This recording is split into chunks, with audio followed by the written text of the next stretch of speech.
All right, tonight we are talking about Cold War submarines. Doing a live episode about the Cold War with author Norman Friedman, who wrote the book Cold War, Anti-Submarine Warfare.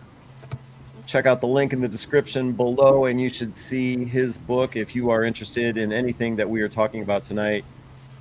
You can definitely check out Norman's book. Hi, my name is Ken from the YouTube channel History X.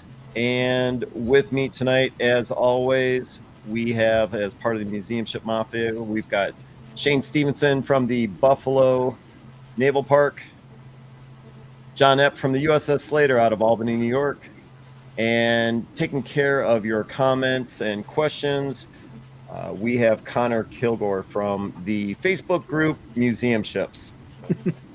So happy to have everyone. And website. Oh, yes, of course. And the website. So happy to have you guys joining us tonight. Can't do this without subscribers and viewers. So as we're talking about Cold War submarine strategy, warfare this evening, submit your comments, submit your questions. We'll make sure that we pull them up. Let us know where you're watching from. Are you watching on my YouTube channel, History X? Are you watching from the Buffalo Naval Park? Let us know if you're checking in from the USS Slater. We'd love to hear from you guys tonight. So as I said a few moments ago, it's another episode of our author series in collaboration with the U.S. Naval Institute Press. Check out their website, www.usni.org, to learn more about all the books they have available. We are thrilled to be doing this with them. And tonight, let me pull up that image again. So author Norman Friedman, who wrote the book Cold War, Anti-Submarine Warfare, came out, I believe, in August. Correct, yeah. Norman? August? Yep. Okay, so it just came out. And in the description below, 2 links to his book. One that'll take you direct to the Naval Institute Press website, and the other one, of course, to the Amazon link. A little bit about Norman, out of New York, prominent defense analyst and historian. Definitely thrilled to have him on for that, with a focus on naval policy, strategy, and technology. And he's not new to this. He's published, I don't know. More than 2 or 3. Yeah, I was going to say 3, 4. How about 40? He's published 40 books in the field. So this guy might know a thing or two. Thrilled to have him joining us tonight. And before we logged on tonight, I was talking to Norman about the images that were sent to us. You know, every author that we have on here supplies us with a healthy supply of photos, but some of the ones that Norman sent us tonight are fascinating. So I'm excited to dig into them. I'll tell you what, Norman. How do you want to begin? I mean, you've written all kinds of books when it comes to obviously the Cold War. So why the focus on submarine strategy and technology? Well, first of all, the Soviets in the Cold War had the world's largest submarine fleet by far. And a lot of the focus of the West was dealing with that fleet. So I was interested in that question. The other thing was that a few years ago, I attended a meeting on sea control. And I was shocked that what we had done during the Cold War had apparently just receded completely. So that if we'd forgotten what it was to face somebody with a big submarine fleet, it seemed to me that the Chinese have a fairly large submarine fleet of their own. If we're serious, we've got to worry about these things again. We have to understand that it's an all types of ship, an airplane job. We have to think a lot about what the other side wants out of his submarines, things like that. And we hadn't had that kind of problem for a long time. We've been interested in coastal ASW, in places like the Gulf. That's a very different business. So, how does the Chinese submarine fleet compare to the submarine fleet of the Soviets in the past? I mean, what are we talking about number-wise? At the peak, the Russians probably had about 500. 500? It's comparable, yeah. Oh, yeah. A lot. Now, were they any good? Did they operate a lot? Nah. But they had a lot of it, no question. They had four major yards producing them. They, if you look at the shape of the Soviet fleet, what you normally see is the surface ships. But if you read what they were writing, the surface ships were there uh, to back up the submarines. So the question of what those submarines were going to do and how we were going to deal with them, that's a dominant factor in post-war naval warfare.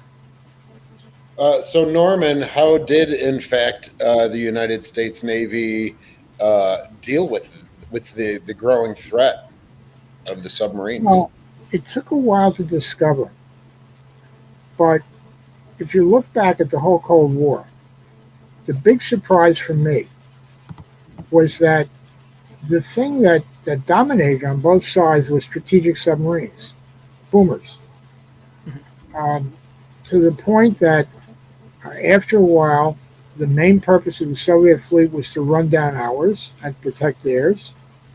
And the U.S. Navy spent a lot of effort running down Russian boomers. And I would argue that at the end, our manifest ability to run them down was terribly important, possibly decisive at sea. The other stuff that you'd expect, which was worrying about the route across the Atlantic, receded quite a bit, which was a tremendous surprise to me, and I suspect to most other people looking at the Cold War. So when you talk about running down enemy submarines, one of the images that you sent us, which I think is really cool. So it's obviously an overhead shot, but before we went live tonight, you were talking a little bit about this, and so this is basically tracking down a Russian submarine in action. I mean, it doesn't get any better than this, right? Well, it's a Zulu class sub converted to a ballistic missile firer, and it's at the beginning of the Soviet strategic force. So he's got two missile tubes on his sail, in his sail. This particular type of sub can only launch on the surface. So he's ready to launch, and presumably a U.S. Navy patrol plane is flying overhead and watching him. I think that if this were blown up more, you would see Russians looking up at the plane taking their picture. Let's see. I see some towards the top of the picture, towards the yeah, I see them looking up. So do you think, was this taken from a helicopter or a plane? Oh no, it'd be a patrol plane, probably Neptune. Okay, gotcha. There weren't a lot of helicopters when this was active, and our main patrol plane, and by the way, that of many Western navies, was Neptune. It's a big twin-engined plane made by Lockheed. Mm-hmm. And they're probably at a distance, right? This is probably a zoomed-in shot with a camera with a tight zoom capability. Yeah, I bet they came in pretty low. Oh. Huh. One of the purposes of coming in low was to tell Russians that we could find them and we could destroy them. Right. Mm-hmm. If you're fighting a Cold War, you're fighting a psychological war. Mm-hmm. And you have to demonstrate what you can do. Now, not a popular view. It looks like one of the images that you sent us, this is obviously not a Neptune, because this is a 4-engine plane. Oh, this is not British Shackleton. And part of the anti-submarine effort? Well, it was theirs. Mm-hmm. Mm-hmm. It was mainly an anti-submarine plane. I don't know that it was all that effective, but that was what the RAF contributed to the anti-submarine fight in the 1950s and early 60s. Well, what makes a plane effective when it comes to anti-submarine, submarine detection?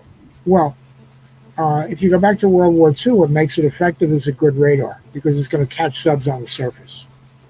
After World War II, when they can snorkel, there's some question as to whether you get anything out of it. Now, my guess is that we were able to exploit their radio signals to find out where they were.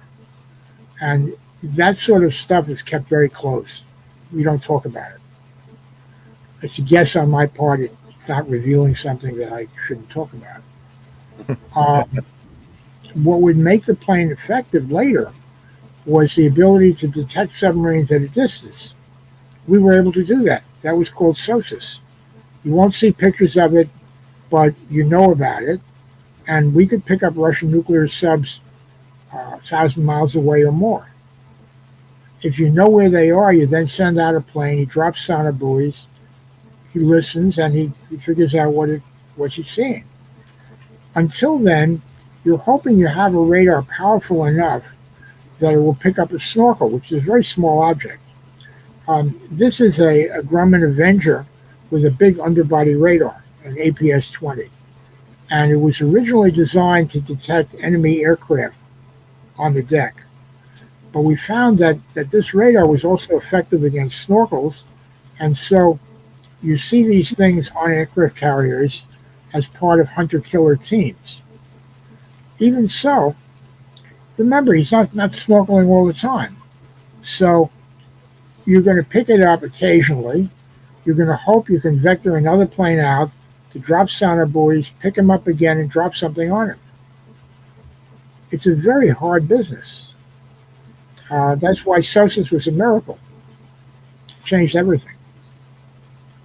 I want to. One of the other images that you sent me, I think is a pretty cool one. So, let's see here, talking about aircraft as part of the anti-submarine effort. Oh yeah. This is a great photo right here. Well, what's neat about a blimp is that it can hang around. It can go very slowly. It can just hang in the air. And we developed a sonar that they could tow.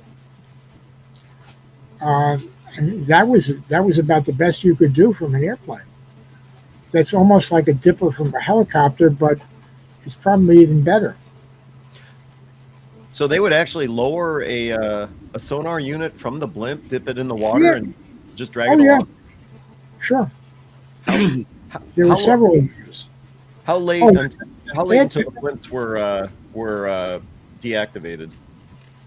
Oh, there weren't very many. I think this is a new blimp produced post-war. Okay. There was always a feeling that in bad weather, life would get very rough on a blimp. Oh yeah, definitely. And I think that killed them, although the blimp people always claimed they could ride out a storm. So we just seem to jump right into it, as we tend to do here. But why don't you set up your book a little bit? Like, how do you present the book? And we'll keep promoting it throughout the day. But how set up the book, I guess, and some of your important findings. And you've already covered some things that you learn, but tell us the overarching story of Cold War. The first thing is that I look at World War II because that's where all this stuff comes from.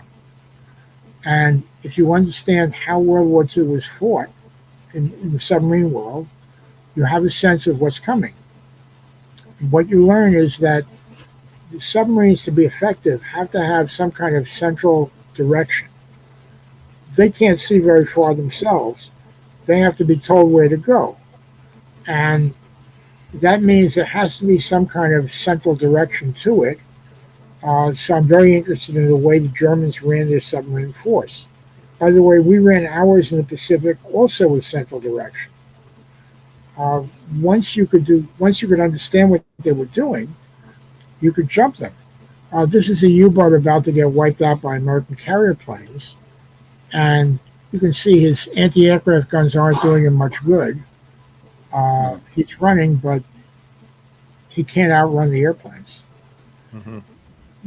The other thing is that you can see at the end of World War II, the beginning of what submarine warfare would be like afterwards. The Germans have snorkels.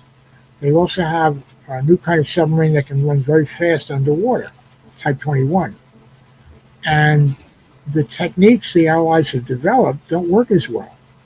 Oh, by the way, they also have a way of making it very hard. This is a 21,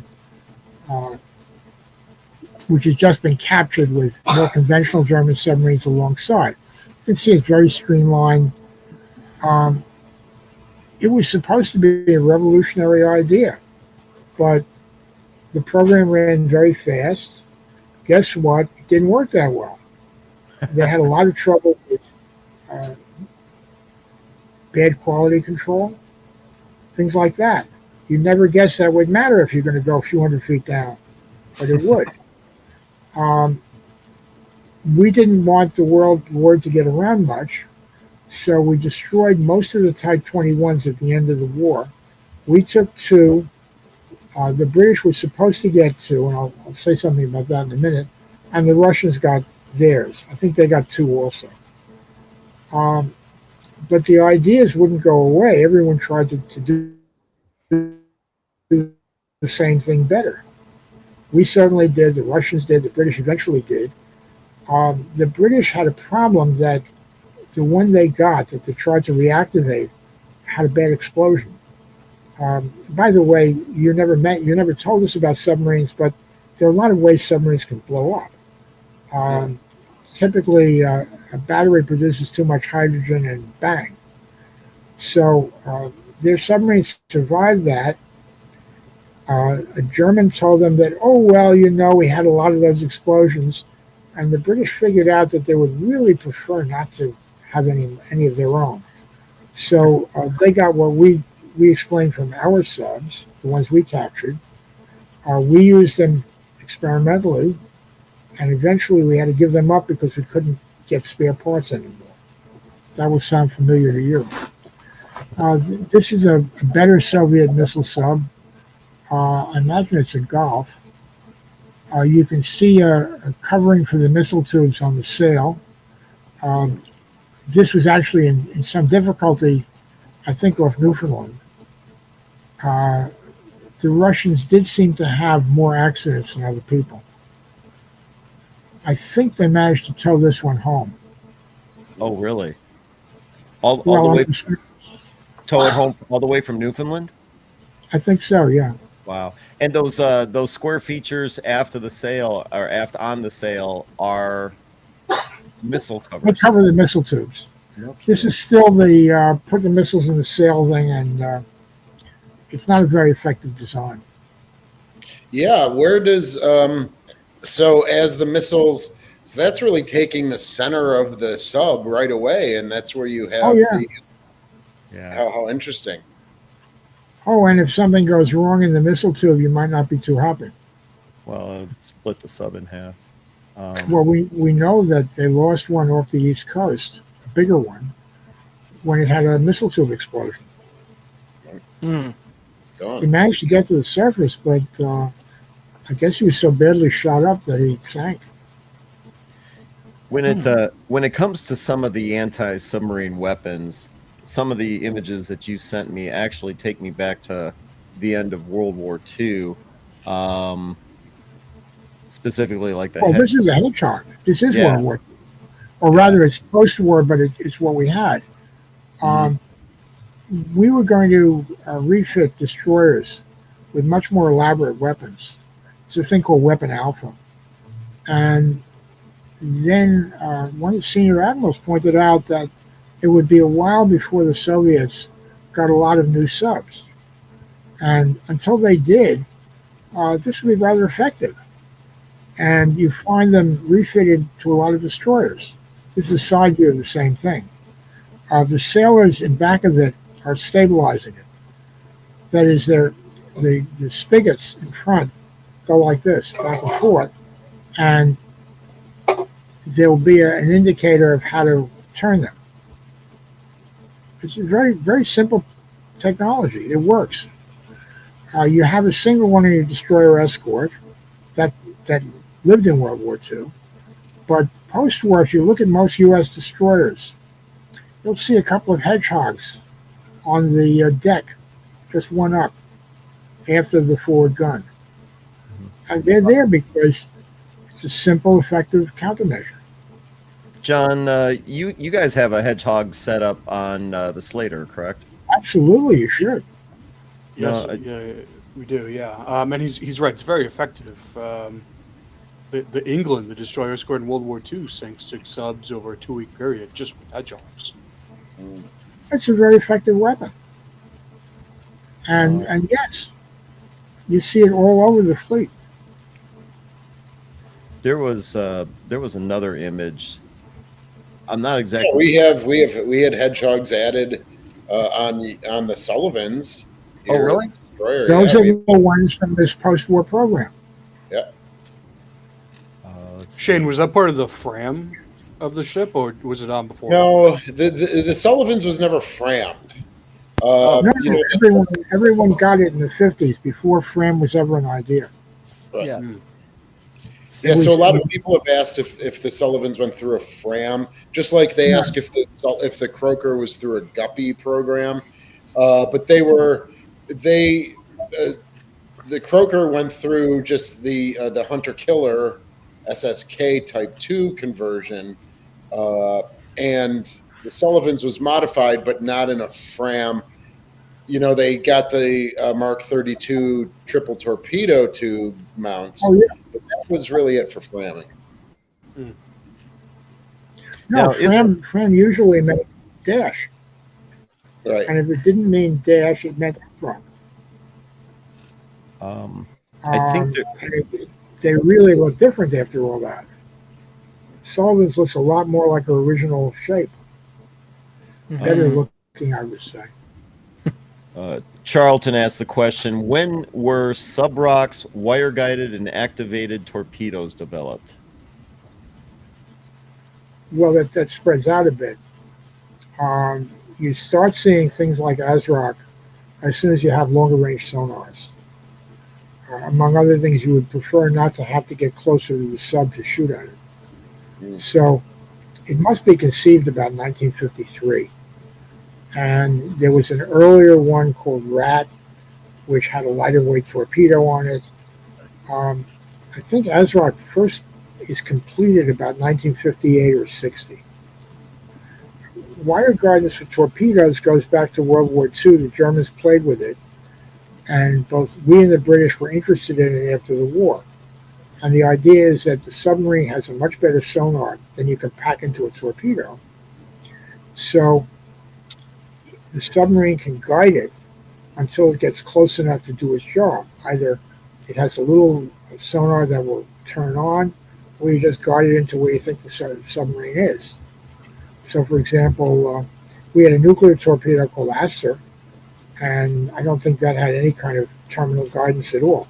Now, this is a lightweight torpedo. I would say this is the original Mark 43, but I'm not sure.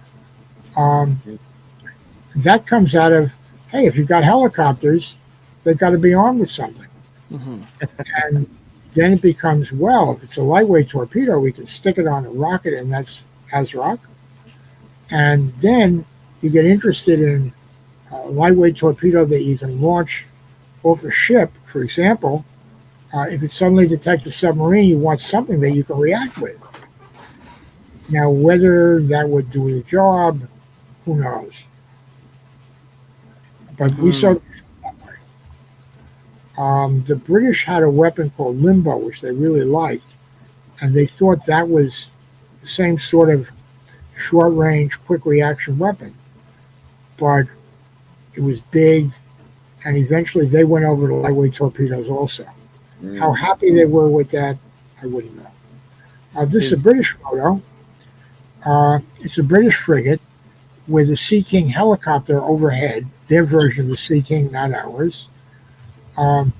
Sea King became their standard helicopter about 10 years after we adopted it. Just a little bit odd. It's a much more sophisticated helicopter than we had. It's a big radar on top. And they were very happy with it. It was the main anti-submarine weapon they had in the Falklands. Is that the radar behind the rotor? Yes, it is. It's a weirdly placed radar. If you look at ours, ours would be in a sort of flat area under the nose, which I think makes a lot more sense if you're looking down. But Yeah. not for me to. I guess my question was, don't the rotors on a helicopter develop a lot of static electricity? Don't know. Apparently not. Or I at always least not enough to ruin it. Yeah, I always thought that there was something about the rotors developing static electricity. Now, whether or not that static electricity interferes with sonar or any. I have no idea, but I Well, I was don't either. always curious about that. Um, I think I've seen a reference to it, but it was always something like, "Oh, don't worry about that." But again, you know, we put our stuff underneath, Yeah, yeah, so yeah. that's not as bad as keeping it on top. I Well, don't know why the British prefer the one on top. you take a look at this other image. Here's a great image right here. U.S. Navy plane. I'm not exactly sure what type. I'm sure you can tell us. Oh, they're But there's Guardians. huge radar dome underneath. That's the same radar as in the Avenger that you showed me before. Okay. They're a team. They're the hunter killer team. Um, I don't know if they're prototypes, but the one in the background is the one that would drop the weapon. The one in the foreground was supposed to find the submarine. And it's the same enormous radar as you had on the plane you showed me before.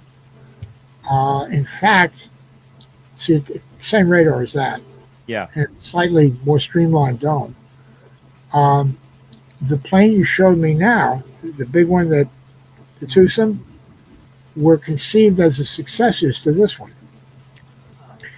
And when the war ended, it was, well, we don't quite need that anymore. And someone said, well, why don't we use it for anti-submarine? And by the end of 45, Grumman is modifying it. So this is probably from the early 1950s. Yeah.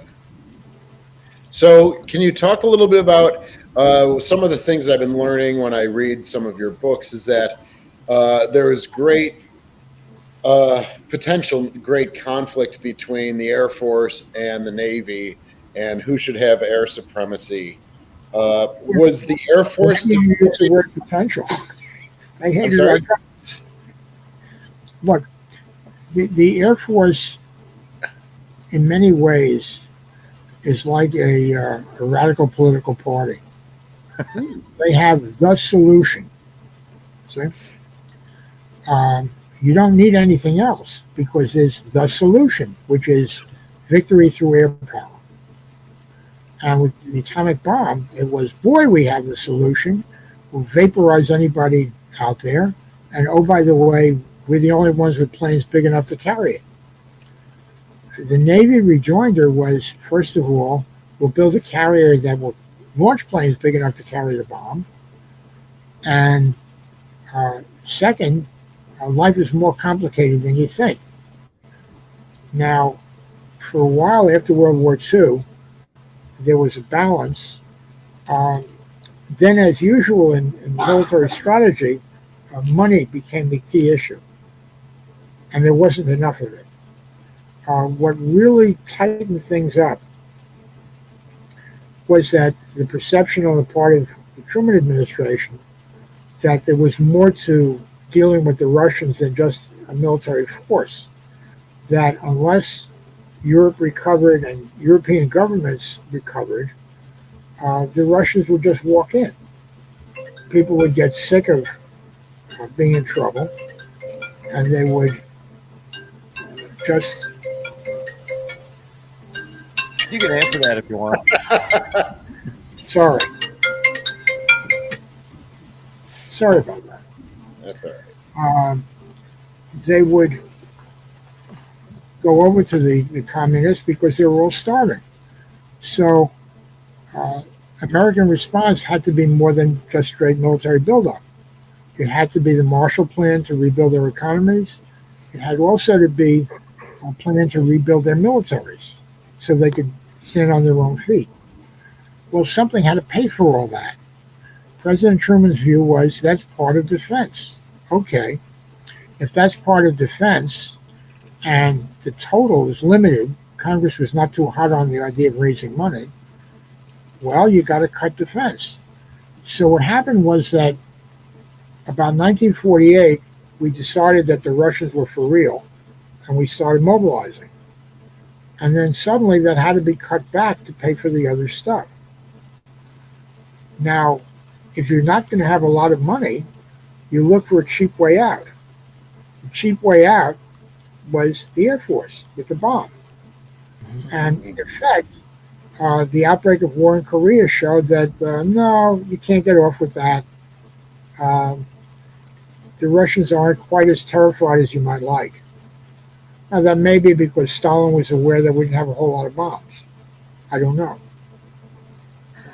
Nobody's been talking about that. But yeah, the Air Force has always had the idea that it should be the sole service. And yeah, that's caused real problems. Less of it now, but certainly in the 50s, terrible stresses.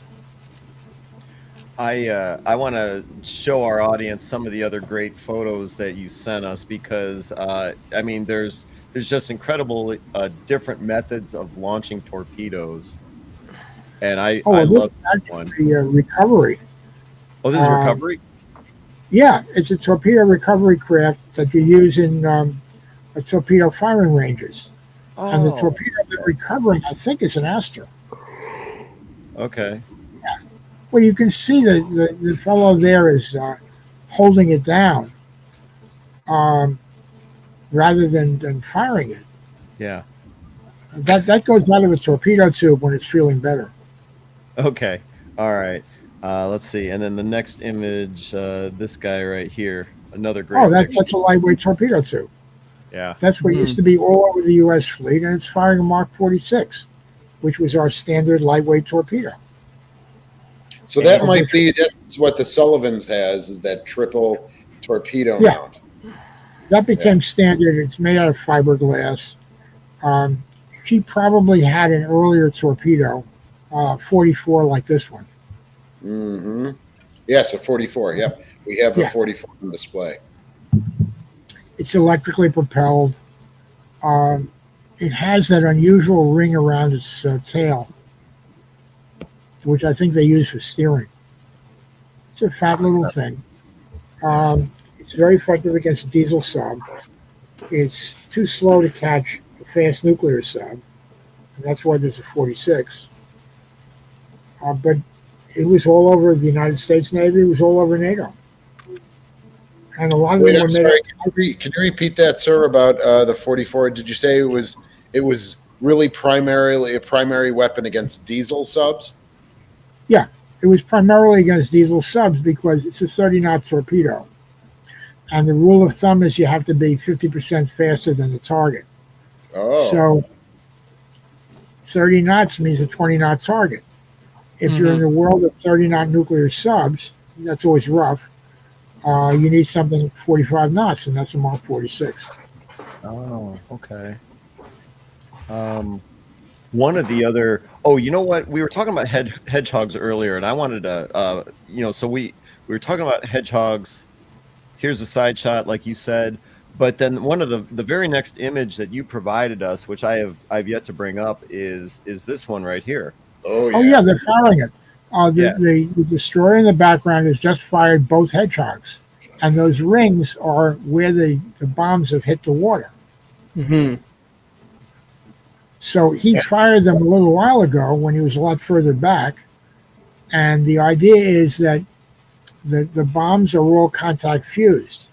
So if one of them hits a submarine, it goes off and destroys it. Otherwise, you don't get a lot of noise in the water, and so your sonar picture is not ruined. We thought that was kind of important. Mm-hmm. So yeah, no explosion unless there's contact. Right. If you look at the British, that picture with the three splashes in the water, You talking about this one? this one, yeah. That's a destroyer which has fired its, I guess, a squid on its stern. Those are depth charges. The squid device calculates where the submarine is supposed to be and sets the charges to go off at roughly the right depth. The British really liked it. We were very impressed by it, but by the time we were playing with it, we had a lot of ships with hedgehogs, and it didn't seem worthwhile to change over. Now, we did put squid in one of the post-war destroyer escorts, Dealey. And the others all had Weapon Alpha or something like that, which was our equivalent, which frankly was not that happy experience. Yeah, the Mhm. HMCS Haida, as maybe everyone knows, I'm so thrilled that I was able to see their squid system up in Hamilton, Ontario, which I was just so taken with, just learning about the system and the ready service elevator and locker and stowage and Oh getting yeah, it. It's an amazing. It's an amazing. So if you want to go see a squid, you can go to the Haida in Hamilton, Ontario, and go visit. It's fabulous. It looks like a fabulous system. And I think what they were saying was one would explode above, one would explode below, you were and supposed to get two squids, and yeah, the idea was it would sandwich the sub, but a yeah, destroyer could only carry one, or at least this one could, and so no sandwich. Mhm. Oh, no kidding. On the other hand, it makes a hell of a photograph. Yeah, Great. it looks like an old C class. I'm not 100% sure though. I think it's a battle because A if you look, battle. you'll see the two gun mounts forward are twins. I think Oh, it's you might be right. Yes. oh yeah, cool. the Charles, you have some absence other of the gun aft tells you a lot. Yeah, I Charles, think you are right. I think that is a battle class. Okay. Okay. Oh, here's a good question. Yep. Which, by the way, is kind of small compared to what we built. yeah. So Charlton is asking, when were sonar drop buoys first used? Well, no, you drop your buoys off airplanes. There were attempts to run them off destroyers, but I don't think they were very happy. No, it's all your whole sonar is it, and good luck. In Well, fact, so yeah, go on. sonar drop buoys weren't really prevalent back then. Well, you have sonar buoys right after World War II. We actually used them in World War II with uh, Avengers that would drop them before they dropped the homing torpedo. Okay. And then you get sonar buoys afterwards. And then the question is, what do you do with what you get out of the sonar buoy? Do you just listen? Is there some way to visualize what you're hearing? How do you combine passive ones with active ones? There's a lot of work that gets done, but a lot of it's invisible because it's on board the airplane. And there are all sorts of ingenious techniques developed, Mhm. which Let's see. which You want don't to get bring as up? much play. I'm sorry, Shane. What were we gonna say? Oh, I'm sorry. I thought Norman was done, but do you want to like recycle the title and the? Yeah, absolutely. I'll do it. Yeah, if anyone's just tuning in right now, we are talking to author Norman Friedman, who recently published the book Cold War: Anti-Submarine Warfare. If you're at all interested in learning more about the subject, checking out Norman's book, in the link on the description of this video below, you'll find actually two links in the description of this video below. One to the U.S. Naval Institute Press's website, and you can also click on the second link, which will take you straight to Amazon if you're interested in Norman's book or any books. Because as we started off the broadcast, yeah, Norman's published a couple of different books. And yeah, so close to 40 actually, and so this is his subject. We're happy to have him joining us tonight.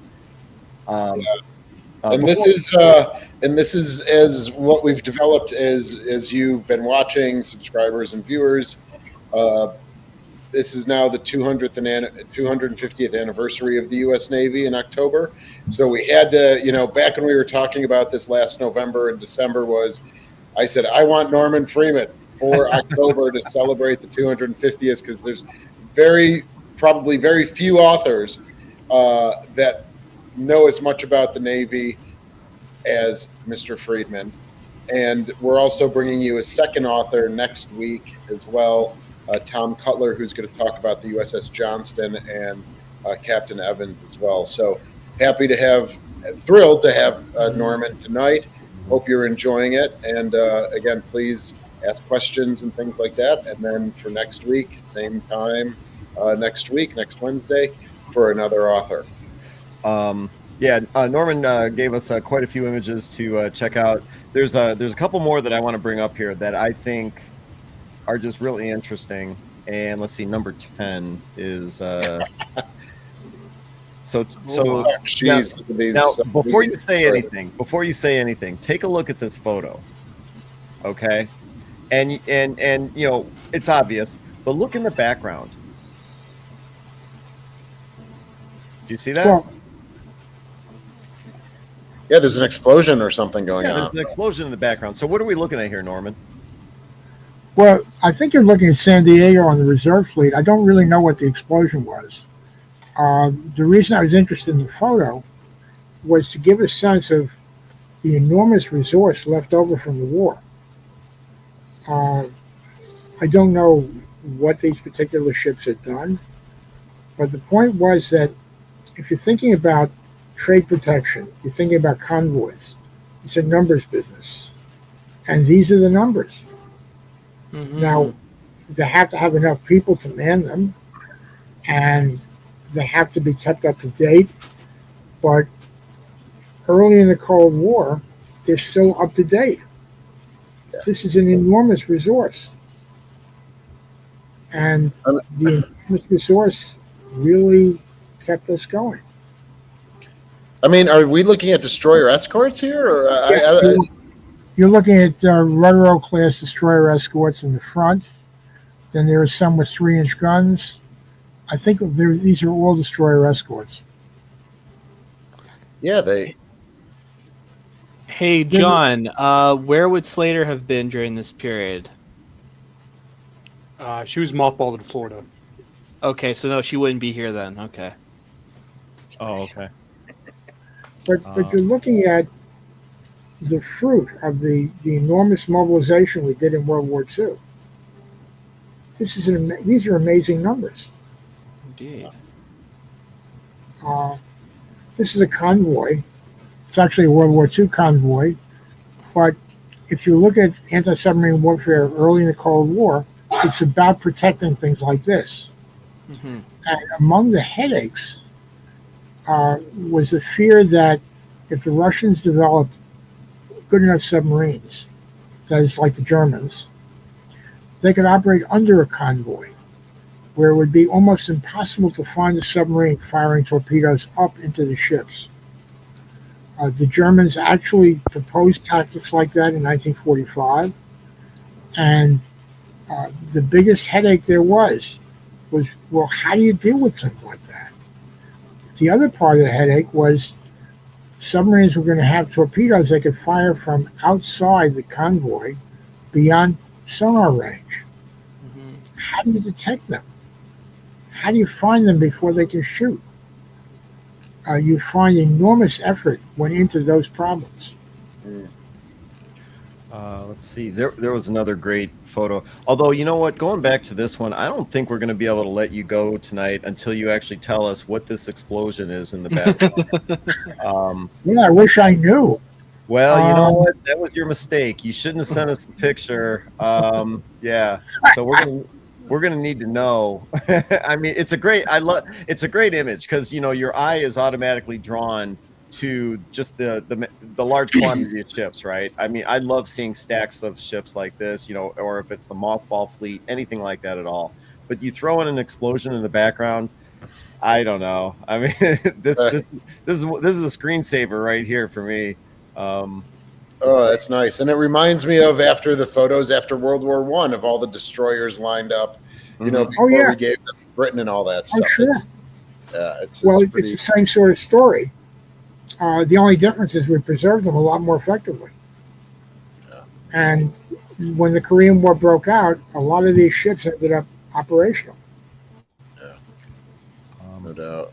What do we got going on here? Oh, This is a sonar dome. Okay. If you look at where the men are working, right to their right, you can see a kind of a cylinder, right? Sort of hollow cylinder. Yes. That's the sonar itself, the sonar transducer. Mm-hmm. And behind it, on the further right, you see a white curved thing. That's a baffle to keep the sonar from being deafened by sound of the ship's propellers. and the machinery. It's a big sonar. It's an SQS-23. It gives you a sense of how big these things got.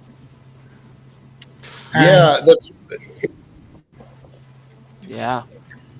Go ahead, sir. I'm sorry. it's what you see in a Fram destroyer, Fram 1. You see in a lot of newer ships. And usually it was associated with ASROC. It was supposed to be able to see far enough or hear far enough that you could fire an ASROC on the basis of it. And you can also see the soft stuff along the side, which I guess is part of the original dome. Mhm. But you can get a sense of how big that thing is. Yeah, it's interesting. I've had talks with the USS Kidd and Tim Nesmith down there. And since they're in dry dock now, they had a Cold War sonar dome. And we've compared some of the changes where the original sonar Sure. room was, and then they moved it aft. And so I can only imagine ships like the Sullivans as well now I've never been underneath the Sullivans. I'm not a diver, but I can imagine at some point they would have had the Cold War versus the World War II sonar dome and had those modifications as well. So, You get something bigger than World War II, but smaller than this. This is a really big animal. And I don't think that you could fit this into Kidd or Sullivan's. yeah. They probably had SQS-4, which is already a good deal bigger than previous. So, Let's see. Going back Yeah. to anti-submarine tactics, I wanted to pull up two more photos. Before we logged on tonight, I pulled them up, but I want to, let's see, number 26. No, actually, I want to do number 27 first. This guy right here. I think this is a great picture. when life was good and they had seaplanes Yeah, yeah. and What seaplane type of- tenders. Yeah, what type of vessel are we looking at here, Norman? You're looking at a seaplane tender. The seaplane is being hoisted on board or taken off. If it's going up for maintenance. And if it's going down, it's been maintained. Yeah. The neat thing about seaplanes was that you could deploy them in places where there were no airfields. Mm-hmm. And later, there was hope you could do something else, which was that if you got a seaplane that could land in somewhat rough water, maybe you could make a sonar that it could deploy. Mm. And there really were projects to do that. And I think they all died when the money just ran out, when we did Polaris. When you look at these histories, resources really matter. And there are a lot of things that people want, but they can't have, like this. Wow. So- It's not just, boy, we have this bright idea and we'll get rid of it. It's, well, we wish we could keep it, but we're broke. And we were less broke than the British, but we had problems as well. Yeah. Polaris was not a cheap thing to develop. Yeah, one of the things that I learn over the course of reading is how much congressional appropriations and approvals matter, not just to the U.S. Navy, but to the military itself and those ebbs and flows. And ultimately, it's the citizens that decide what type of money gets appropriated. Well, it's also how it's divvied up within the Defense Department. And that depends on things like the secretary. It depends on how the services make their arguments. Yes. Oh, yeah. I'm doing a British carrier book now, and I have a section at the beginning about, well, what was British strategy about? And the more you look, the more it's money. Can we afford this? Well, no, hard luck. You're out of business. Here's a question from John. Do you know anyone with this handle? DE Docent? Yes, that is one of our volunteers. Oh, good. So, yes, there were attempts to get a small, cheapo destroyer program as early as 1940. I don't know whether it was part of the Two Ocean Navy Act, because that was really total tonnage of various categories. But there were certainly discussions of it. There were sketch designs. They didn't go anywhere because the Chief of Naval Operations thought that they were a bad bargain. And then it really got launched when the British asked for an ocean escort. Mm-hmm. And then once the war starts, we want that too. Mm-hmm. Tell it's a British project because if you look at the way the bridge is shaped on early ones, up quite late, it's a British style bridge. It's an open bridge, and the way it works is that the officers on the bridge con the ship by torquing down to the helmsman one level down. We didn't do that. And then you notice the change in the later 5-inch destroyer escorts, which have a very different bridge. But oh yeah, it starts early. This is a French post-war frigate. I forget which one it is, but it's designed with a rather weird French ASW torpedo, not a homing torpedo. The idea was you fired a salvo of 3 of them, and then they would explode at a set distance. I think they found it wasn't that great an idea. They also have a rocket forward of the gun, and that's like a hedgehog or one of those things. This is at the 1957 Jamestown Naval Review. And it's often said to be related to the DE. The hull is very attractive and looks like an American ship. What's on top certainly doesn't. The brig is very much a sort of Britishy bridge. Oh, yeah. I couldn't resist a looking ship. You had to include that. You covered something very briefly, but that's important with the Two Ocean Navy Act, where you said it wasn't like, I'll let you explain it better, but prior to the Two Ocean Navy Act, it was ship and tonnage. Then Right. what they did is they just compiled all the tonnage into one, and then they just picked. So do you want to explain that a little bit more for our viewers? Well, it used to be that Congress would appropriate specific ships. Now, up to a point also, we were affected by arms control treaties, so we had to announce what the tonnages were. So, for example, carriers were limited to 22,000 tons, and we built them at 2,700. So, if you look at, say, a Janes from 1939, the tonnages are all laid out. And in fact, there's a section at the front that tells you what the treaty limits are. When they passed the Two Ocean Navy Act, it was, say, 400,000 tons of warships. I don't remember the numbers. Not this many carriers, this many battleships, I don't think. And the Navy was free to allocate among that, and did. That's a completely different attitude. That was, oh my God, the Germans are overrunning Europe. What do we do now? And, oh, by the way, the Japanese would probably decide to have a good time in the Far East. Mm-hmm. Interesting. And what do we do if the Germans take the British and take their Navy? Ouch. What do we do when they take over the French Navy? I did some work on wargaming at Newport between wars. And one of the games involved a German attack on the New World using French warships and Italian warships. This is after 1940. So you bet it was, how much can we build? And the Navy's program was basically, look at the shipyards, how much can you get? Let's get it all. These are British ships. After World War II, it was, the new submarines outclass what you got. So can you take your existing ships and turn them into modern warships, mostly anti-submarine for the British? If you look at the one in the foreground, it's really a World War II destroyer, but it doesn't look it.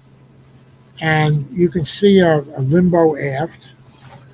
The ship has mostly covered up. That's because of nuclear fallout problems. And those ships were the ASW um, core of the Royal Navy for many years. I forget which one it is. But you can certainly see, if you know what a World War II British destroyer looks like, it doesn't look like this.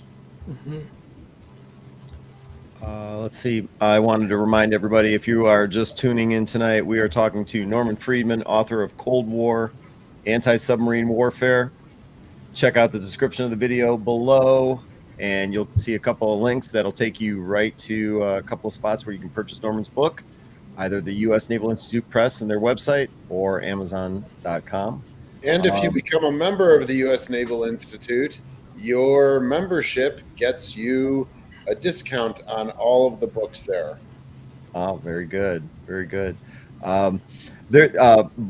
Before we let you, yeah, Norman, you've been really generous with your time, but before we let you go, I have to ask you about, again, a photo that we brought up before we logged on, and you started to talk about it. And, oh yeah, here it is, number 26. This thing is, well. Oh, yes, Dash. This has got to be the one of the forward-looking idea. Well, the problem that Dash was supposed to solve was, if you could detect a submarine pretty far out, how do you get to it? How do you get to drop a torpedo on it? And what happened was that when the FRAM program started, the Atlantic Destroyer Force believed that you could only put the ASROC, which was a key weapon, on board a very large ship, a long hull gearing or bigger. What do? Are we out of business? Well, they started experimenting with small helicopters. And the Navy came through with the idea of an unmanned small helicopter, which is this thing. Unfortunately, they were ahead of their time. This thing was operated by a man on the fantail destroyer with a joystick. And there was no good feedback. So every so often, Dash drones would come back upside down. You might really welcome that.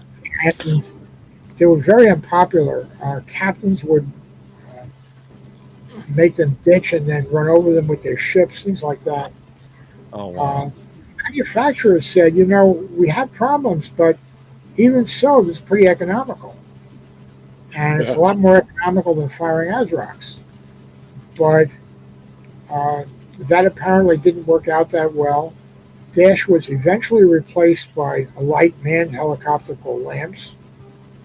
But it was a really intelligent idea.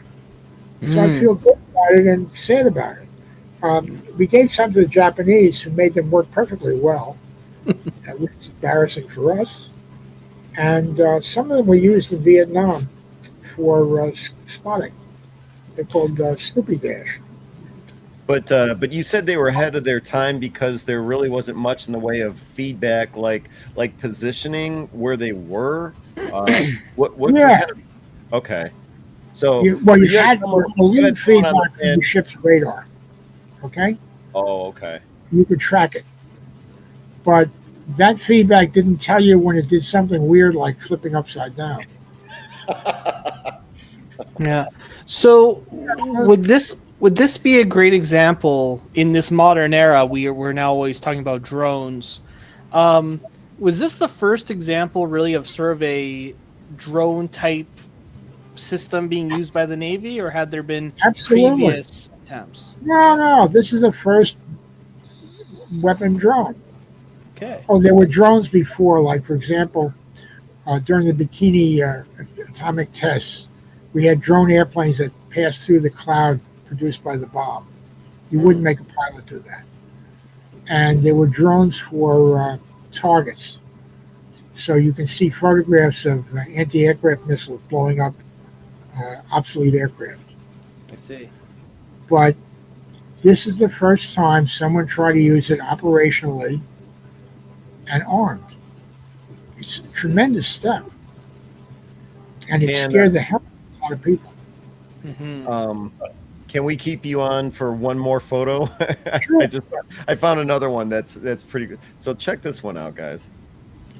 Ooh. Well, life is rough. Wow, what is going on here, sir? Well, he's a Russian attack sub, Victor, and he crashed into someone. I like the photo because it actually showed his sonar. Um, accidents happen. The Russians were sometimes clumsy, and they had a lot more accidents than we did. Mhm. And Wow, that could have been a disaster. remember that they had a less professional Navy. They did not have a lot of professional enlisted men, chiefs, people like that, who really keep the Navy running. So instead, they had professional officers and draftee enlisted. And that caused them some pain and some horrible nuclear accidents. So you're Yeah. saying, like, for our Navy, the U.S. Navy, or the Allied Navy, they were using the qualification system. You're saying the Russians didn't have potential, like earning your dolphins, right? You're saying maybe the Russians didn't have a in-house. Well, they may have had for officers. I don't know about their officer training, but the vast majority of people on a Russian ship were enlisted, were draftees, and they weren't in for all that long. So you didn't build up people with real expertise and real experience. Mhm. Now, this is a Foxtrot. It's a Russian diesel sub. The things that look like windows are really sonar windows. Mm. It was probably the submarine they hoped to use to break the Atlantic lifeline, but they didn't build a whole lot of them. Mm.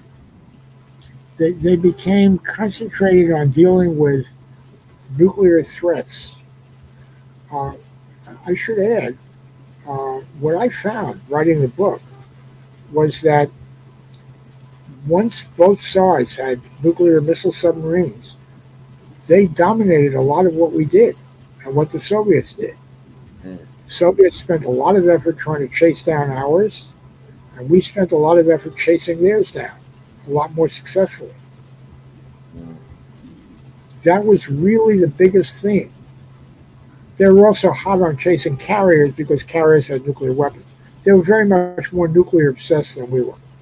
Mhm. And if you want a golden thread that will explain what they did, that's probably the best you can do. Mm. The nuclear stuff was really important to the Soviet leadership.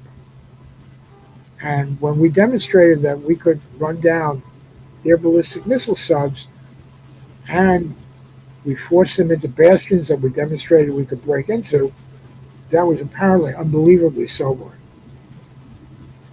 Because also, you have nuclear. When you have nuclear capability, there's the opportunity to potentially cut more conventional weapons and Oh, yeah. army, especially. So it's a Oh, way yeah. of saving. It's a way of saving money by having a nuclear arsenal. There's no question of that. If you want the best example, it's the French. Uh, the French built a large nuclear arsenal as a way of getting out of paying for a large military. And it made a lot of sense to them. People who look at nuclear weapons tend not to realize they're relatively cheap. Once you pass a certain point, it doesn't cost that much more to build a lot of it. And it gives you a sense of security. Mm-hmm. What it doesn't give you is anything to do in a situation that doesn't call for the Big Bang.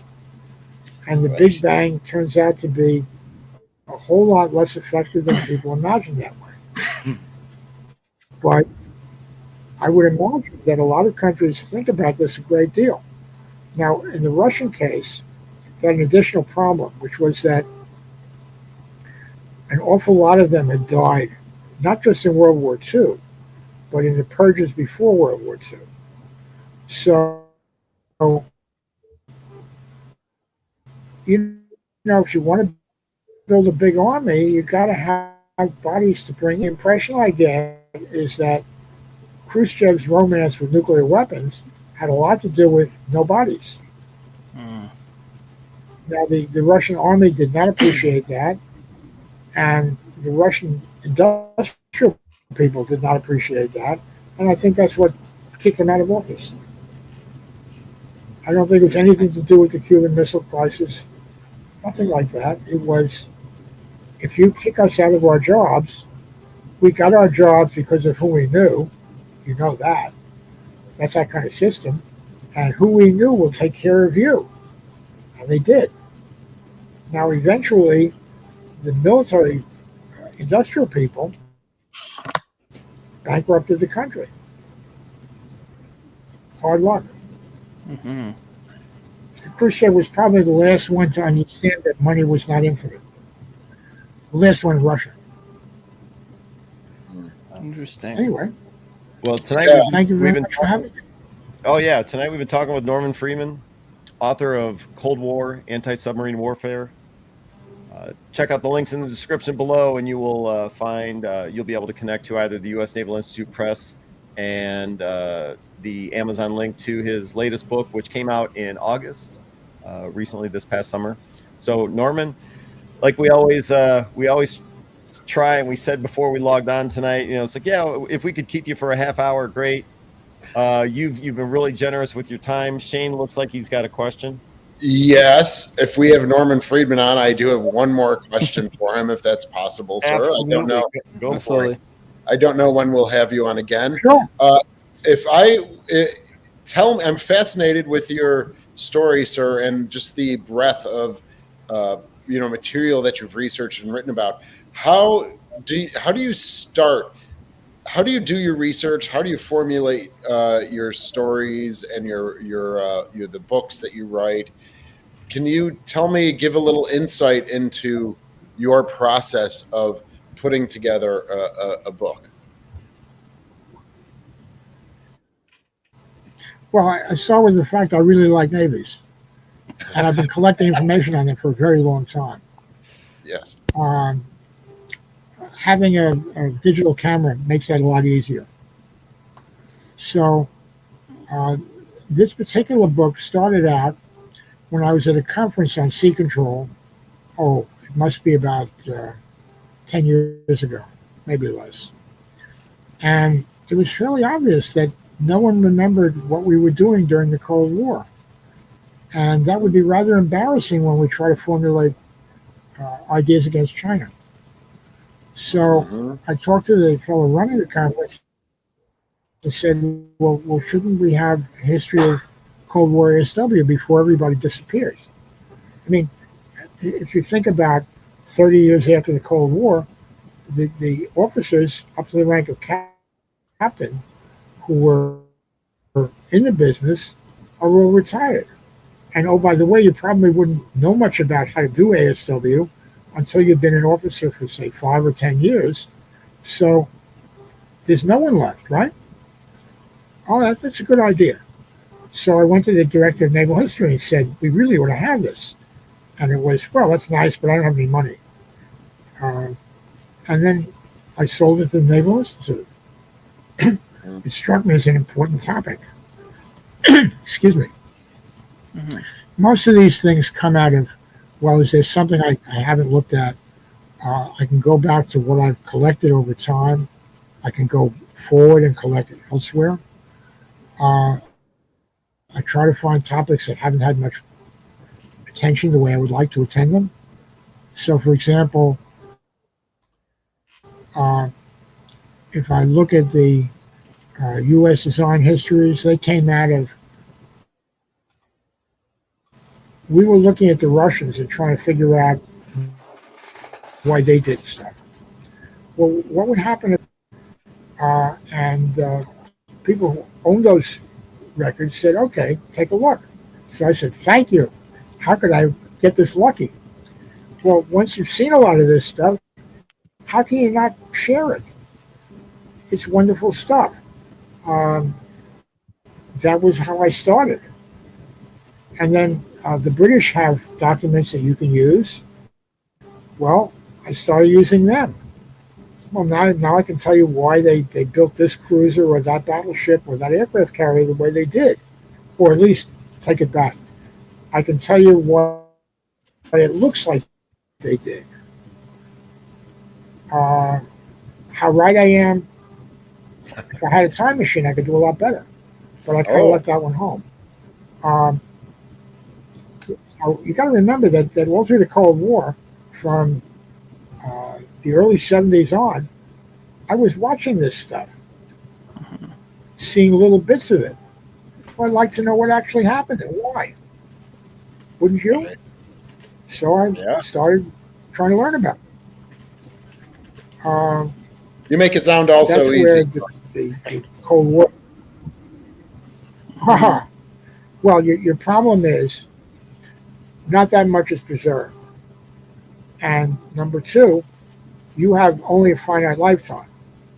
Yeah. So you try to see what you can, and you try to guess why people wrote what they wrote and what was actually happening.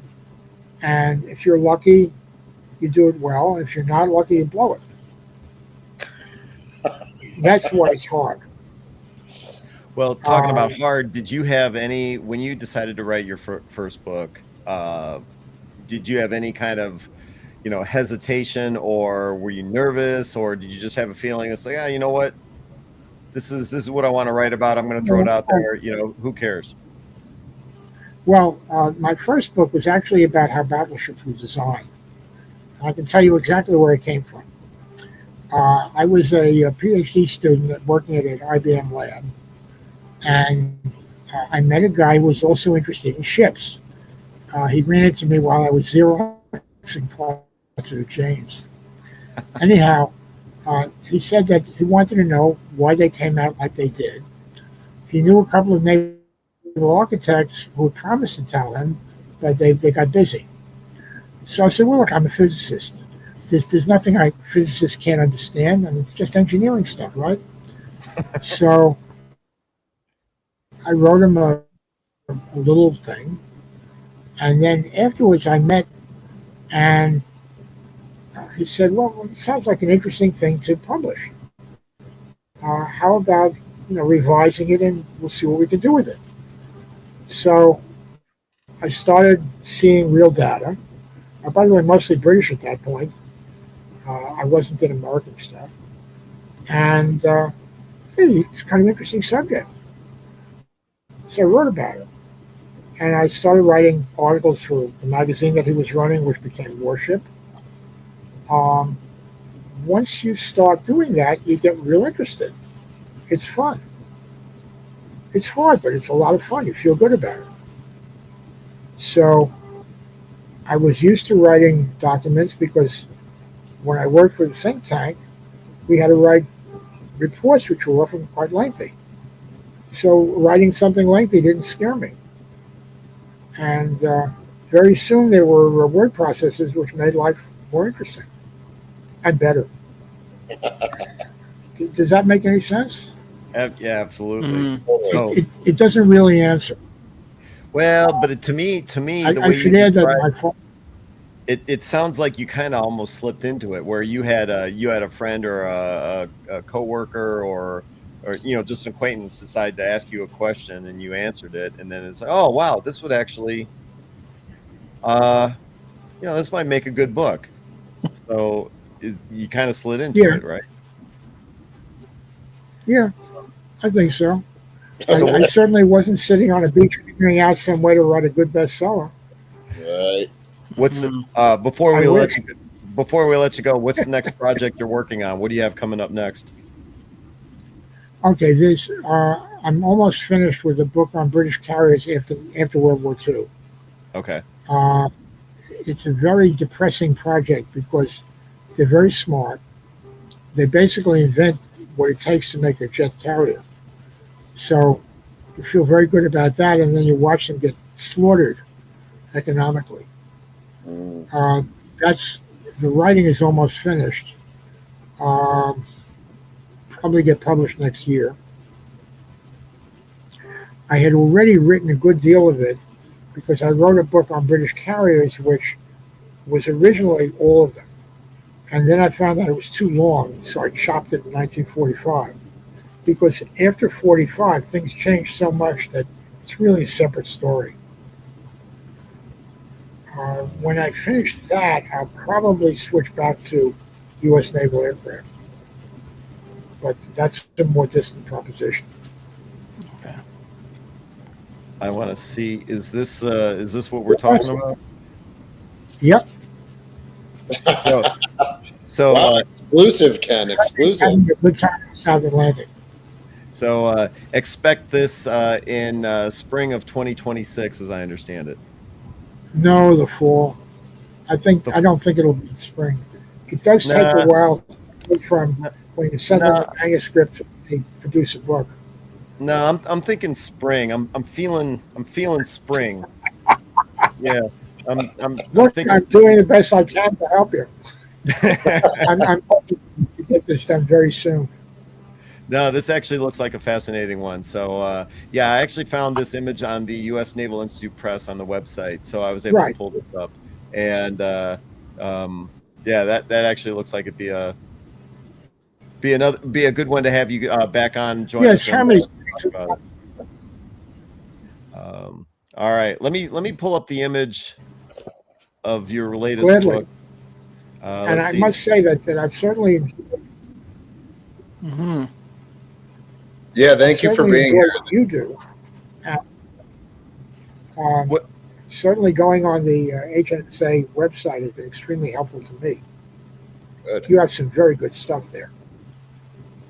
Oh, well, we're Excellent. And please come visit all of us and at any time.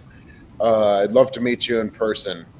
But thank you for being here. And Ken, do you want to continue? Sorry. yeah, no problem. I Well, just want to thank remind you. everybody. Remind everyone that we've been talking to Norman Friedman, author of many books, including this one, latest release in August of this year, 2025, Cold War, Anti-Submarine Warfare. Check out the U.S. Naval Institute Press. Check out their website. You can also find it on Amazon. The links for both are located in this video's description. So check it out below if you're at all interested. Norman Friedman, thank you for joining us tonight. We've been Well, thrilled thank to you for have you. having me. Thank Yeah. you. My pleasure. Thank you. Yeah, when we found out we had the opportunity to have you on, Shane was really excited. We were all excited. So thanks to the Naval Institute Press for making this connection for us. Yeah. And hope to talk to you again soon, sir. Yeah. So do I. Thank you very much. All right. So as we always say, now we are going to kick you off and we're going to start talking behind your back. So hope you have a nice evening in New York. All right. Right. Thank you. Thanks. Have a good night. All right. And all right. So that was Norman Friedman. Do you guys have, I saw Connor wrote that. My stream has been extremely slow. Have you been seeing that? We had, at least from my end, we had some, I don't know if it was buffering issues or latency issues with Norman's connection. For the most part throughout, It was pretty clear. It was pretty good.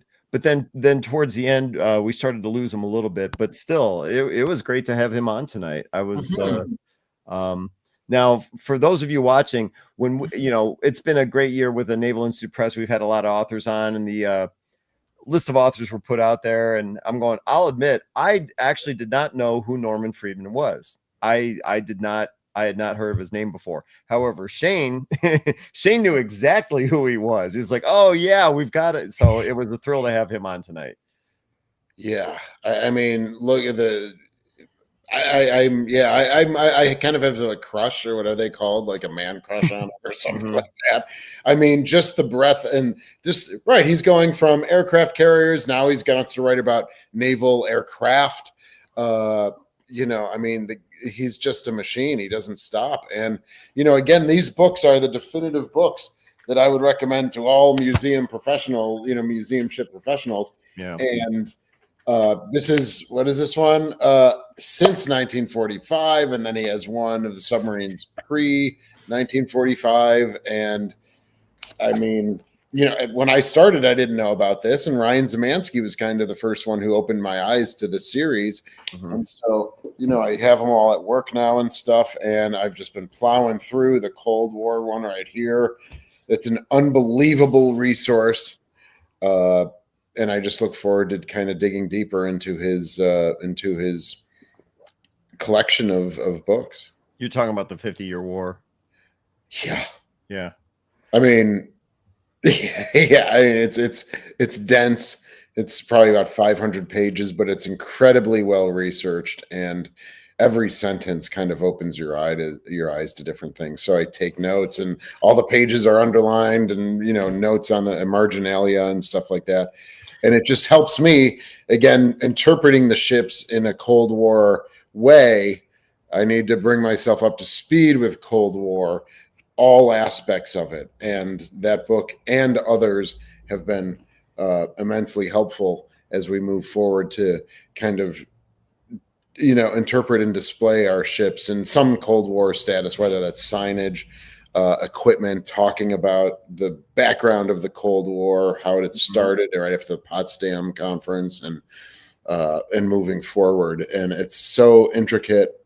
I can go on and on. I'm a little bit sleepy, but Mm-hmm. I'll leave it there. He briefly mentioned it. I don't know if you caught it, but he mentioned Jane's. And I don't know about you guys, but whenever I was forced to go to the library, the Jane's books were that'd be one of the first things I grab. And it sounds like his stuff is almost modeled or used as not inspiration per se, but he modeled his stuff after those Jane's war guides. I mean, that's just my observation, but that's a great observation, and we have a set at work. We have a set in our collections, but I've never really dove into them. I mean, I use the Dictionary of American Fighting Ships, as references, but I've never really looked at the Jane's fighting ships before. Oh, I always found them fascinating. Always found them fascinating. I'll have to start doing that. All right. Well, let's see. Let's hear about. Oh shoot! Hold on a second. Bear with me a second. Okay, so we're gonna start with Shane. So Shane Stevenson, curator at the Buffalo and Erie County Naval and Military Park. Before we ask Shane what he's been up to lately, I would strongly encourage you check out the YouTube channel. Search for Buffalo Naval Park in the search bar and it'll come right up. Also check out the website, buffalonavalpark.org. Thank you, Connor, for bringing that up there. So Shane, where have you been lately? Yeah, it's the past month has been unbelievably busy, but unbelievably eye-opening. And so we start with you and I going to the Cobia. We've talked about that on this channel and this live stream before. I still have, the Google Drive, and I have to go through those videos. So there's a lot of stuff coming for our YouTube channel. I know it's been relatively quiet, but we went to the Cobia in Wisconsin. Then I turn around a couple days later, and we have our maritime conference here, the Historic Naval Ships and the National Maritime Historical Society. Saw John and the crew from the Slater here, and that was pretty fabulous for 4.5 days. Building connections, and I'll let John talk about that as well, his experiences here, and if he's met anyone new and interacted with anyone.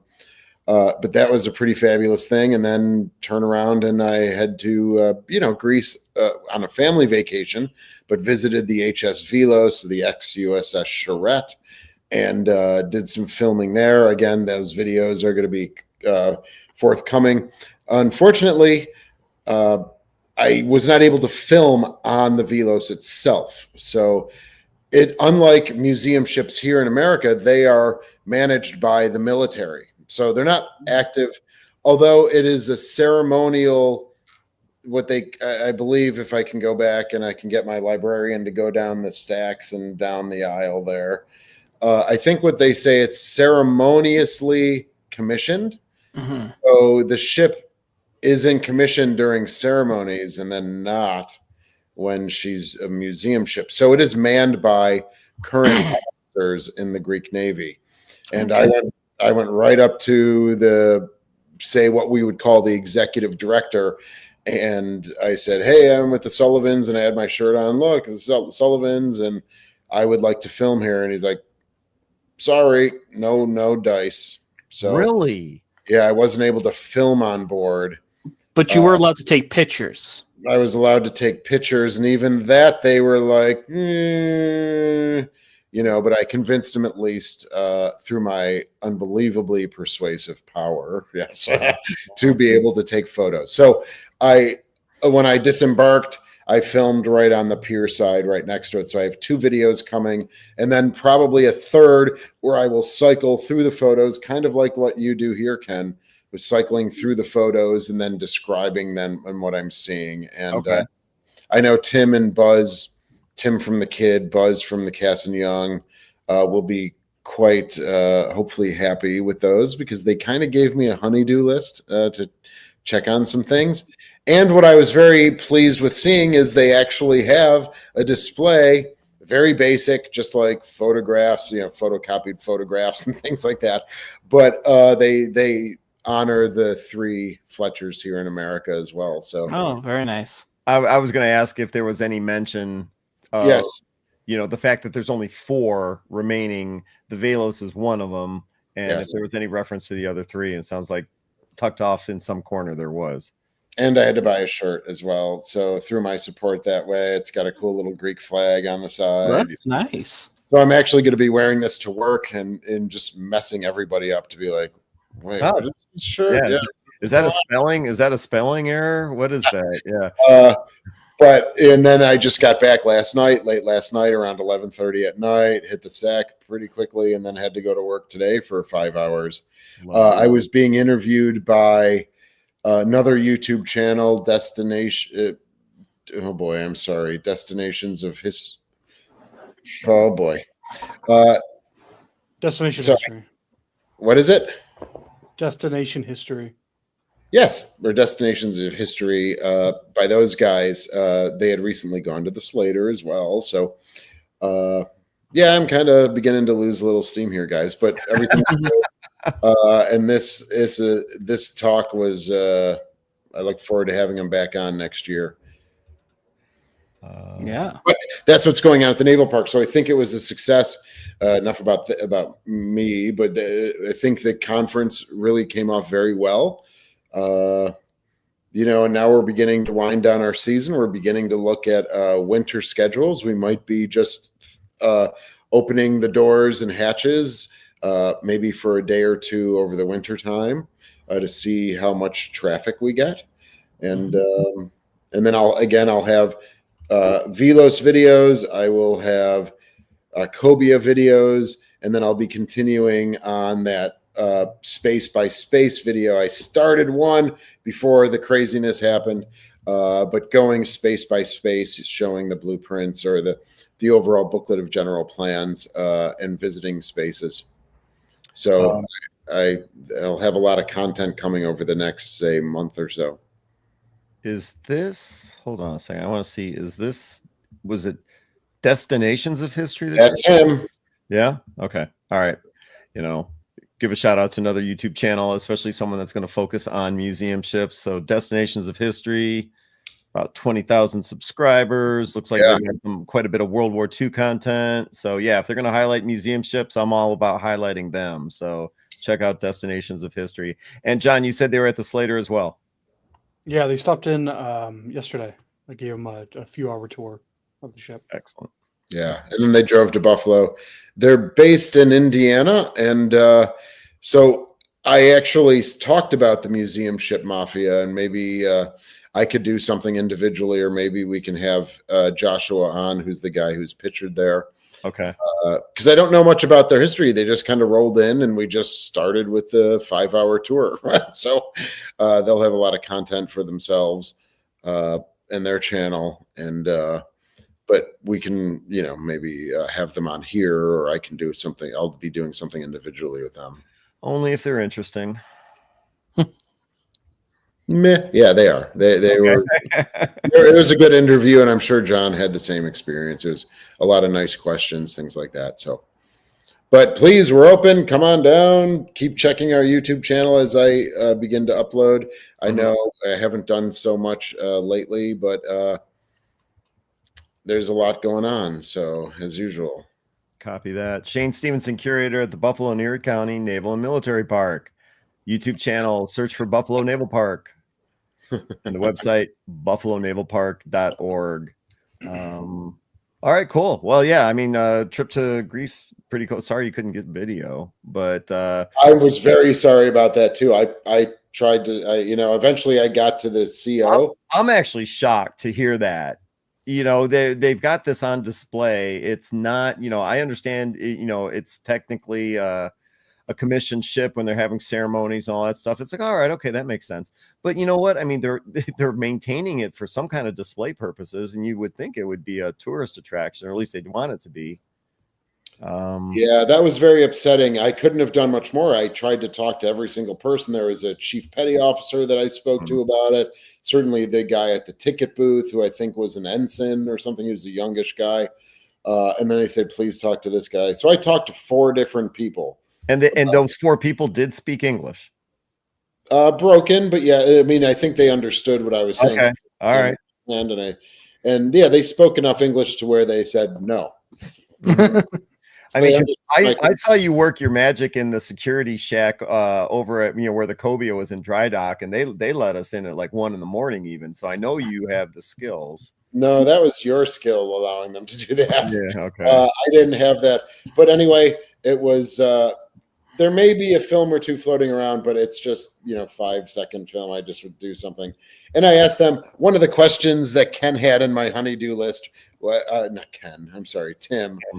In my honeydew list was to see if they had a late. Oh my gosh! See, I'm sorry, I'm losing the dumb waiter. Oh right. And so I did. That door was locked, which leads down into the galley, and I really pleaded with the chief there to let at least open the door and let me film in there because that's where the dumbwaiter would have been. So I am happy to report that I did find out that the Velos did not have a dummy waiter. So the kid did, the Cass and Young did not, the Sullivans did not, nor did the Velos have a dummy waiter. Which makes the kid unique. It does. There may have been more, as Tim would say, but of course they're all scrapped and lost to history and stuff. But they don't have one now either. So, but they did at one time. Can't figure out the reason why, but I'm sure Tim will appreciate that information. And he did open the door, and I took I don't even know if I took a photo anymore, but I visually saw no dummy waiter. Copy that. Let's see. All right, moving on to the USS Slater, Albany, New York. John Epp, curator. Check out the YouTube channel. Search for the USS Slater. Or check out their website, ussslater.org. So, John, we did not have you on for the previous episode, which was on Monday of last week. So, what have you been doing lately? I will say it's nice to see you. As Shane mentioned, the Maritime Conference 2 weeks ago in Buffalo. We sent a large contingent of folks out there. It was a lot of fun. Met some wonderful people, learned some new things we may implement at Slater. And of course, we got to see the ships in Buffalo, and it was a lot of fun. They did a great job. Their volunteers are amazing out there. We got to actually hang out with quite a few of their docents aboard the Sullivans. So great job to Shane and everybody in Buffalo for that. And then aboard Slater right now, we're wrapping up our fall work week. We have approximately a dozen or so volunteers living aboard the ship, just working on projects. And they'll be wrapping that up tomorrow and Friday. And we're starting to wind down as well. We'll be closing here in about a month and a half for the winter. Your volunteers actually sleep aboard the ship while they're doing this their shutdown work? Yeah, and actually the tour that I gave yesterday to Joshua and John, it coincided during lunch, so we got to provide them with lunch from the galley. So they thought that was pretty cool. We But did I not forget do what that. we had. I mean, you forgot what you had. I was just going to ask what you had. Um, Yeah, because come on, Ken. It was like chili, potato salad, and was it kielbasa? Sounds good to me. Yeah, it was fun. Got to show them the Mhm. ship. Yeah, it's always a great time having our fall work week, and our spring work week. Meet some new volunteers, but also see some old friends that you only get to see once or twice a year. So it's always a good time. And you are not open year round, correct? Correct. Last winter we did dabble with the winter tours. If you booked on our website at certain time slots during the week, we'd give you an interior tour. Mhm. This winter we're hoping to continue that. It's not all that popular. Albany's not exactly a touristy destination in the winter, but we'll see. So when's your final day? It's always a Sunday after Thanksgiving. So I think that's the 30th of So November this year. you're still open for quite a bit yet. Okay. Yeah. We're not exactly flooded with visitors October and November, though. All right. John Epp, curator at the USS Slater Museum YouTube channel. Search for USS Slater. And It's not the USS Slater Museum. It's the What? Destroyer Escort Historical Museum. Oh, you know what? I apologize. I did say museum, didn't I? Yeah, Destroyer Escort. Okay, I apologize. Come on. All the DEs, Ken. Let's get with it. Yeah. And check out their website, ussslater.org. All right, moving on to Connor Kilgore, one of the administrators for the Museum Ships Facebook group. If you haven't visited the Museum Ships Facebook group and you enjoy the kind of content that we put out here this evening, I strongly encourage you to check it out. Connor, what's everyone talking about on the Museum Ships Facebook page group? Hi everyone. So this month has been a pretty good month for museum ships. One thing that was kind of funny is we actually for the first time ever reached the cap for the amount of visitors we can have per month according to our current payment plan. So wait, we were excited. What? There's a limit? It depends on which website builder you go with, and our leader, Pim Weingarten, he basically noted that the site was down for maintenance, and that was because we'd actually reached our limit. So we got that sorted out. So the website is back up, fully running. So feel free to go to our website at museumships.us. And if you're planning a winter museum ship tour anywhere in the world, we have an interactive map there that you can use to help plan your adventure. But there's been some interesting things that's just going around the museum ship world. A lot of people have been posting from fall vacations they've been on. We've just in the last couple of days, we've had pictures of HMS Caroline. Alabama posted some really fascinating photos. The Blitzkowicza, I apologize to any Polish viewers. Their destroyer got some notice on our page this week, and in general, people have just been very interested in just learning about museums. Just a lot of interactivity, and we love to see that. So things have been pretty stable at the moment. Okay. And we've seen about no conflicts. I was Shane, that's so funny you say that. I was just gonna say, it's like, what? No bitching, no complaining, no.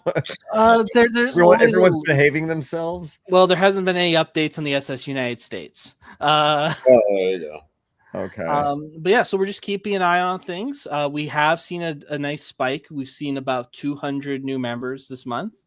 So that's it's a notable spike after the last 2 months, which have been pretty flatlined. So it's nice to see that there's been a new small spike in interest as we go into the winter months, and it's great to see.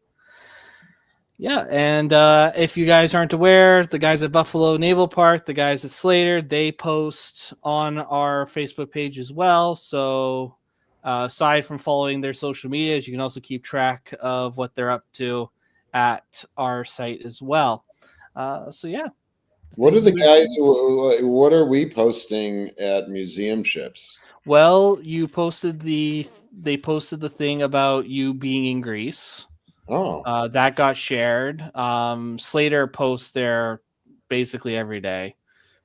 Sometimes I'm not sure. Is that you, John, who posts there, or is that all of you?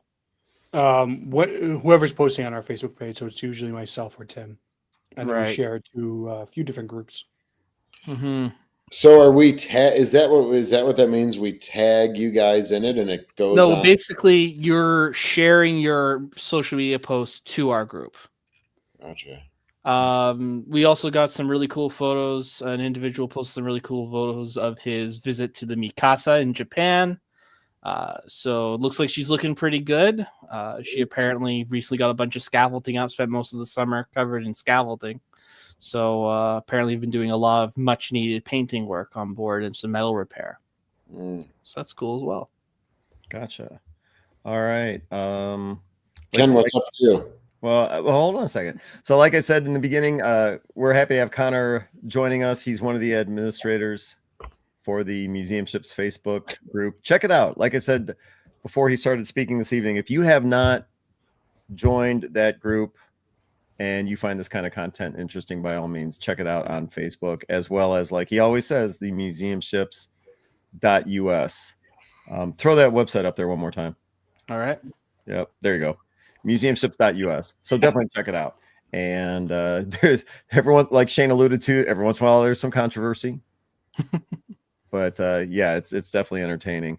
And all right. And then as for me this evening, my YouTube channel, History X, I'm going to throw this up there real quick.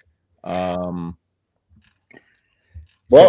Yeah, so I've been on the YouTube channel. I don't normally promote on tonight, but lately I've been doing a lot of stuff about the Keybird, the expedition that went up to northern Greenland above the Arctic Circle in the 1990s, the attempted recovery of the B-29 Keybird. Of course, they burned it to the ground. And so I've been talking to a lot of the expedition members that were part of that.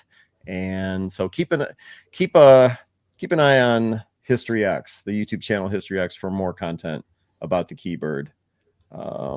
Yeah, so let me pull that down, and I just want to remind everybody one last time, our guest this evening, Norman Friedman, author of Cold War, Anti-Submarine Warfare. Check out his book if you were interested in all the stories that Norman had to tell us this evening. It was a thrill to have him on with us, part of the U.S. Naval Institute Press. As Shane says, you're the author.